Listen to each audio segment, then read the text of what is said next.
పశ్చిమ బెంగాల్ ముఖ్యమంత్రి మమతా బెనర్జీ తాజాగా ఆమె తీసుకున్న నిర్ణయం ఈ జాతీయ ప్రతిపక్ష కూటమి ఇండియా కూటమికి పెద్ద షాక్నిచ్చింది. కూటమి బద్దలైపోయింది. ఇంకా కూటమి లేనట్టే. కూటమిలో నామకే వాస్తే చిన్న చిన్న పార్టీలు, చిన్న చిత్క పార్టీలు, లోక్సభలో రాజ్యసభలో ప్రాతినిధ్యం లేని ఎమ్మెల్యే లేని పార్టీలు 10 ఉన్నాయి 28లో. తాజా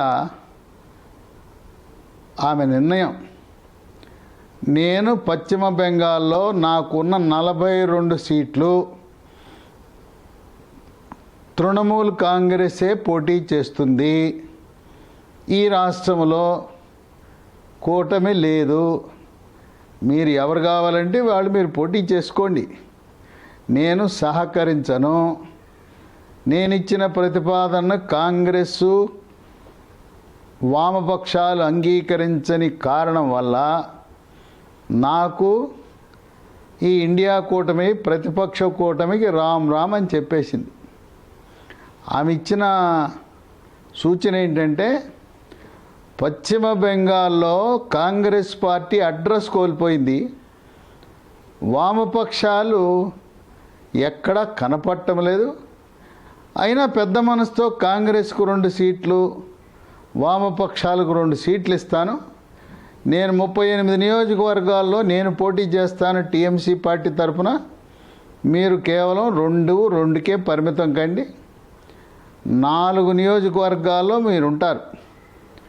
38 నియోజకవర్గాల్లో మీరు పోటీ చెయ్యరు అని ఆమె సూచనిస్తే దాన్ని కాంగ్రెస్ పార్టీ వామపక్షాలు అంగీకరించలేదు. సరే, దాంతో తెగిపోయింది. ఇక ఇండియా కూటమికి మమతా బెనర్జీ, తృణమూల్ కాంగ్రెస్కి రామ్ రామ్. ఇంకా అటువంటి పెద్ద పార్టీ ఇప్పుడు పార్లమెంట్లో 2వ అతిపెద్ద పార్టీ ఎన్డీఏ కూటమి భారతీయ జనతా పార్టీ తర్వాత తృణమూల్ కాంగ్రెస్ సంఖ్యాబలంగా. అటువంటి తృణమూల్ కాంగ్రెసే దూరం అవుతున్నప్పుడు ఇక కాంగ్రెస్ కూటమి, ఇండియా కూటమి, గతంలో ఉండే యూపీఏ, ఆ భాగస్వామి పక్షాలు ఎట్టి పరిస్థితుల్లో ప్రభుత్వాన్ని ఏర్పాటు చేయటం కల్లా.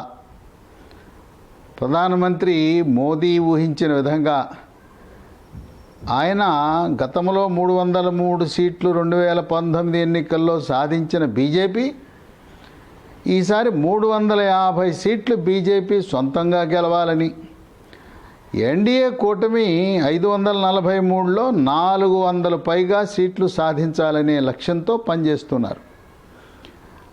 రామ్ జన్మభూమి జనవరి 22న జరిగిన ప్రాణ ప్రతిష్ఠ వల్ల దేశవ్యాప్తంగా ఎక్కడ చూసినా జై శ్రీరామ్ నినాదం. అంతా కూడా మోదీని కొనియాడేవారు. పార్టీ కంటే కూడా పార్టీలకు అతీతంగా, కులాలకు అతీతంగా, మతాలకు అతీతంగా శాసనసభకు వేరే పార్టీలకు ఓటేసినా లోక్సభ వచ్చేసరికి సరైన ప్రధానమంత్రి అంటే మోదీ. ఆయనే దేశ ప్రధానిగా ఉండాలి. 500 సంవత్సరాల పాటు శ్రీరాముడు టెంటులో నివసిస్తుంటే ఆయన్ని మళ్ళీ దేవాలయంలో ప్రవేశపెట్టిన ఘనుడు, మహనీయుడు, మగాడని చెప్పి దేశ ప్రజలందరూ కూడా కొనియాడుతున్న తరుణంలో ఈ రామ్ జన్మభూమి రాముని ప్రాణప్రతిష్ఠ దెబ్బకు దేశవ్యాప్తంగా కాంగ్రెస్ పార్టీ, వామపక్షాలు, ఇండియా కూటమి సునామీ వస్తే ఎలా కొట్టుకుపోతారో అదేవిధంగా జై శ్రీరామ్ అనే దేశవ్యాప్తంగా హోరెత్తుతున్న తరుణంలో ఫిబ్రవరి 9కి లోక్సభ రద్దవుతున్న తరుణంలో మార్చి ఏప్రిల్లో జరిగే ఎన్నికల్లో భారతీయ జనతా పార్టీ ఘన విజయాన్ని సాధించడం తథ్యం. ఇటువంటి సమయంలో కాంగ్రెస్ పార్టీతో కలిసి ఉన్న ఆ భాగస్వామ్య పక్షాలు గెలవదు అని తెలిసిన తర్వాత వ్యాపారవేత్తలు, కాంట్రాక్టర్లు, పారిశ్రామికవేత్తలు వాళ్ళందరూ కూడా కనీసము ఆ ఓడిపోయే పార్టీలకి, ఇండియా భాగస్వామి కూటమికి కనీస చందా పార్టీలకు ఖర్చులకు ఇవ్వటానికి కూడా వెనుకంజ వేస్తారు. ఓటరు కానీ లేదు వ్యాపారస్తుడు, పారిశ్రామికవేత్త, కాంట్రాక్టర్లు అందరూ కూడా ఎప్పుడూ కూడా గెలిచే పార్టీని ప్రోత్సహిస్తారు. అందువల్ల ఈ ప్రతిపక్ష కూటమి, ఇండియా కూటమికి వాళ్ళకి ఎన్నికలకు కావలసిన కనీస ఖర్చులకు కూడా ఎవ్వరూ దేశవ్యాప్తంగా విరాళాలు ఇచ్చే పనే లేదు. ఎందుకంటే వాళ్ళు కూడా ఆలోచనాపరులు. ఇక ఓటర్లు అయితే మనం గెలిచే పార్టీకి ఓటు వేయాలి, బీజేపీ గెలుస్తుంది, ఎన్డీఏ గెలుస్తుంది కనుక గెలిచే పార్టీకి వేద్దామని ఆలోచిస్తుంటారు. తెలంగాణ రాష్ట్రంలో కూడా నవంబర్ 30న శాసనసభ ఎన్నికల్లో కేసీఆర్ను గద్దె దింపాలనే దృఢ సంకల్పంతో హస్తం గుర్తుకు ఓటు వేసిన ఓటర్లు, అనాదిగా కారు గుర్తు బీఆర్ఎస్లో ఉన్న కార్యకర్తలు, ఇతర పార్టీల వాళ్ళు కూడా లోక్సభ ఎన్నికల్లో కమలం పార్టీ, పువ్వు పార్టీ, బీజేపీకి మోదీ ఓటేయాలనే ఆ సంకల్పంతో గ్రామీణ వాసులు, నిరక్షరాస్యులు, మహిళలు, రైతులు, కౌలు రైతులు, వ్యవసాయ కూలీలు, యువకులు, నిరుద్యోగ యువత, ఉద్యోగస్తులందరూ కూడా మన దేశ ప్రతిష్టను కాపాడగలిగిన ఏకైక వ్యక్తి ప్రధానమంత్రి మోదీ. పక్కనున్న శత్రు దేశాలు పాకిస్తాన్, చైనాని ఉచ్చబోయించగలిగే వ్యక్తి ప్రధానమంత్రి మోదీ. ఇంతకుముందు చైనా కాలు దూవుతుండేది, అంటే చొరబాట్లకు పాల్పడేది. పక్కనున్న బుల్లి దేశం ఈ పాకిస్తాన్, మన దేశ జనాభాలో 5వ వంతు కూడా లేని చిన్న దేశం పాకిస్తాన్ చైనా అండను చూసుకుని మనల్ని నానా రకాల ఇబ్బందులకు గురి చేస్తూ భారతదేశంలో ఉగ్రవాదాన్ని ప్రోత్సహించేదే పాకిస్తాన్, దాని వెనుక నిలబడేది చైనా.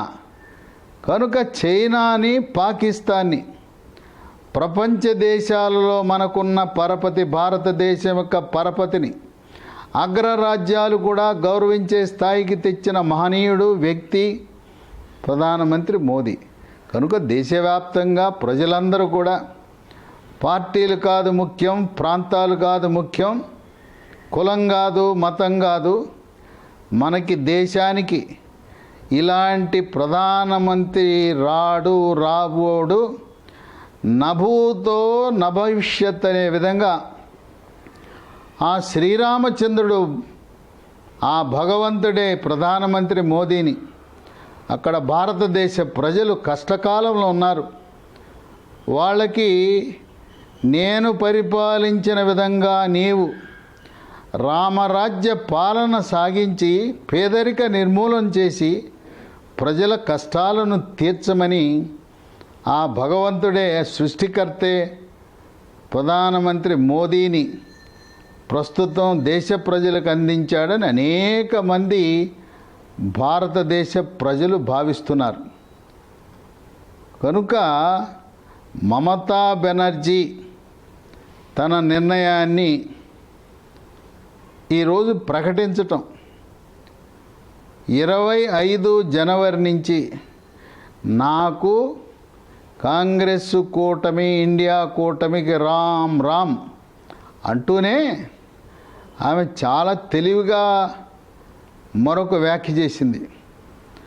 ఆమెని పాత్రికేయులు ప్రశ్న అడిగారు, అమ్మా దీదీ మమతా బెనర్జీ, రాహుల్ గాంధీ ఏదో న్యాయయాత్రని చేస్తున్నాడట కదా, ఆయన బెంగాల్లో కూడా చేస్తాడంటే, ఏమో నాకు తెలవదు, రాహుల్ గాంధీ న్యాయయాత్ర గురించి నాకు ఎటువంటి సమాచారం లేదు, నాకు తెలవదు అంటే ఏ విధంగా అస్సాం రాష్ట్రములో రాహుల్ గాంధీ న్యాయయాత్రకి సహాయ నిరాకరణ, ప్రభుత్వం నుంచి సహాయ నిరాకరణ, ప్రజల నుంచి సహాయ నిరాకరణ, అటువంటి పరిస్థితే పశ్చిమ బెంగాల్లో కూడా ఉత్పన్నమయ్యే సీన్ కనపడతా ఉంది. ప్రభుత్వ తరపున పోలీసు యంత్రాంగం అలాగే తృణమూల్ కాంగ్రెస్ కార్యకర్తలు ఎవ్వరూ కూడా సహకరించే పరిస్థితి లేదు. అక్కడ బలంగా ఉన్న భారతీయ జనతా పార్టీ, తృణమూల్ కాంగ్రెస్ ఈ రెండు పార్టీల మధ్య హోరాహోరీ ఢీ అంటే ఢీ అనే విధంగా ఉంది. కాంగ్రెస్ పార్టీ పూర్తిగా పశ్చిమ బెంగాల్లో ఉనికిని కోల్పోయిన తరుణంలో రాహుల్ గాంధీ ఆయన పశ్చిమ బెంగాల్లో తలపెట్టిన న్యాయయాత్ర అట్టర్ ఫ్లాప్, అక్కడ శూన్య ఫలితాలను ఇస్తుంది, అక్కడ వృధా ప్రయాస అవుతుందని విశ్లేషకులు భావిస్తున్నారు. మమతా బెనర్జీ బాటలో మరికొన్ని రాజకీయ పార్టీలు కూడా ఇండియా కూటమి నుంచి నిష్క్రమించాలని, బయటకు వెళ్ళాలని ఆలోచిస్తున్నారు. ఇప్పటికే బహుజన సమాజ్వాదీ బీఎస్పీ పార్టీ అధినేత్రి, జాతీయ అధినేత్రి మాయావతి నాకు ఇండియా కూటమికి ఏమీ సంబంధం లేదు, నా అభ్యర్థులను ఉత్తరప్రదేశ్లో ఇతర రాష్ట్రాల్లో బీఎస్పీ మా ఏనుగు పార్టీ తరఫున పోటీ పెడతాను, నేను బీజేపీ పార్టీకి సంబంధించిన ఎన్డీఏ కూటమిలో ఉండను, కాంగ్రెస్ పార్టీ దానికి అనుబంధంగా ఉండే ఇండియా కూటమిలో నేను భాగస్వామిని కాదని బహుజన సమాజ్వాదీ పార్టీ తన అభ్యర్థులను దేశవ్యాప్తంగా పోటీకి నిలబెట్టడం వల్ల ఇది భారతీయ జనతా పార్టీ కలిసి వచ్చే అంశము. అలాగే తృణమూల్ కాంగ్రెస్, మమతా బెనర్జీ ఇండియా కూటమిలో లేదంటే ఇంకా అక్కడ ఆ ఇండియా కూటమికి గుండెకాయ పోయినట్టే. ఆమె కూడా ప్రధానమంత్రి అభ్యర్థిగా ఆశించారు, ఆమెకు అవకాశం కల్పించే పరిస్థితి లేదు. ఇది ఎట్టగో గెలిచే కూటమి కాదు, గెలవకపోయినా కనీసము మమతా బెనర్జీ అంత సీనియర్గా ఉంటే ఆమె పేరు ప్రధానమంత్రి అభ్యర్థిగా పరిశీలన కూడా తీసుకురాలేదు. ఈ ఇండియా కూటమికి చైర్మన్గా ఆమెను పెడతారని ఆశించింది, ఆమెను పెట్టకుండా కాంగ్రెస్ పార్టీ మల్లికార్జున ఖర్గేని పెట్టడం. ఇప్పటికే ఇండియా కూటమిలో రాహుల్ గాంధీని ప్రధానమంత్రి చేయాలనే ఆలోచన ఉండటం వల్ల నాకెందుకు వచ్చిన గొడవ, నేను నా దారి నేను చూసుకుంటానని చెప్పి తృణమూల్ కాంగ్రెస్ ఇండియా కూటమి నుంచి నిష్క్రమించటము ద్వారా జాతీయ ప్రతిపక్ష పార్టీలు వాళ్ళు ఏర్పరిచిన ఇండియా కూటమిని దాదాపు ఉనికిని కోల్పోయినట్లుగా విశ్లేషకులు భావిస్తున్నారు.